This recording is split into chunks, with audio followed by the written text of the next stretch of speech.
ഈ ഒരു സംഗമം 70-ൻ്റെ നിറവിൽ നിൽക്കുന്നവർക്ക് ഉള്ളതാണ്. എങ്കിലും ഞാൻ കയറി ഒന്നുകൊണ്ട് വാക്ക് സംസാരിക്കാന്നിരിക്കും. അപ്പം ഞാൻ കണ്ടിയിൽ അഹമ്മദ് കുട്ടിയാജിയുടെ മൂത്ത മകൻ അബ്ദുറഹ്മാൻ കുട്ടിയാജിയുടെ രണ്ടാമത്തെ മകനാണ്. അപ്പോൾ ഞാൻ എന്നെ പറ്റി പറയുകയാണെങ്കിൽ ഞാൻ റിട്ടയർഡ് അസിസ്റ്റൻ്റ് എഞ്ചിനീയറാണ്. പിന്നെ എൻ്റെ ഭാര്യ ഹെൽത്ത് ഡിപ്പാർട്ട്മെൻറ്റിലെ ജൂനിയർ ഹെൽത്ത് ഇൻസ്പെക്ടറാണ്.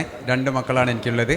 ഒരാൾ NIT നിന്ന് MTech കഴിഞ്ഞപ്പോൾ LNTയിൽ വർക്ക് ചെയ്യുന്നു ചെന്നൈ.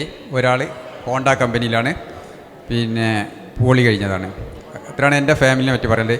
എനിക്ക് എൻ്റെ ഉമ്മക്കും വാപ്പക്കും പിന്നെ 8 മക്കളാണ് ഉണ്ടായിരുന്നത്. 4 പെണ്ണും 4 ആണും. 2 ആൾ മരിച്ചുപോയി. പിന്നെ ഞാനും എൻ്റെ ഒരു അനിയനും ഇപ്പോൾ ഉള്ളത്. പിന്നെ 4 സിസ്റ്റേഴ്സ്. അപ്പോൾ ഒരാൾ 3 ആൾ ഹൗസ് വൈഫായിട്ട് ആണ്. ഒരാൾ പിന്നെ ഉറുദു ടീച്ചറായിരുന്നു. അങ്ങനെ അവർ റിട്ടയർഡായി. ഇതാണ് എൻ്റെ ഫാമിലി ഹിസ്റ്ററി.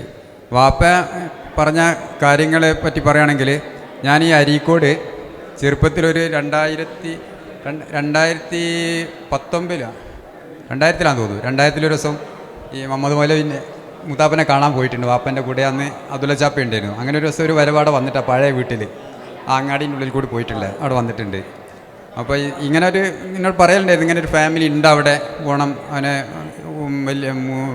വല്യമ്മ ടീച്ചറാണെന്നൊക്കെ എന്നോട് ഇങ്ങനെ പറഞ്ഞിട്ടുണ്ടെന്ന്. അപ്പോൾ അങ്ങനെ അറിവുണ്ട്. അങ്ങനെ വന്ന് കണ്ടൊക്കെ ചെന്ന് ചായ കുടിച്ചിട്ട് പോകുന്നുണ്ട്. അങ്ങനെ ഒരു അറിവൊക്കെ എനിക്കുണ്ട്. ഇത്രക്കാണ് എനിക്ക് എൻ്റെ കുടുംബത്തിൻ്റെ പറയാനുള്ളത്.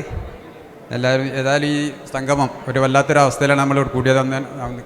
നമുക്ക് വിലമതിക്കാൻ പറ്റാത്ത 2 മരണങ്ങൾ ഇവിടെ സംഭവിച്ചിട്ടുണ്ട്. ഒന്ന് വിച്ചുണ്ണിൻ്റെയും അതേപോലെ തന്നെ പിന്നെ ഹസൈൻ ചാപ്പൻ്റെയും. ഏതായാലും അള്ളാഹു തആല അവരുടെ കബറിടം സ്വർഗ്ഗ പൂന്തോപ്പാക്കി മാറ്റി കൊടുക്കട്ടെ എന്ന് പ്രാർത്ഥിച്ചുകൊണ്ട് ഞാൻ അസ്സലാമു അലൈക്കും.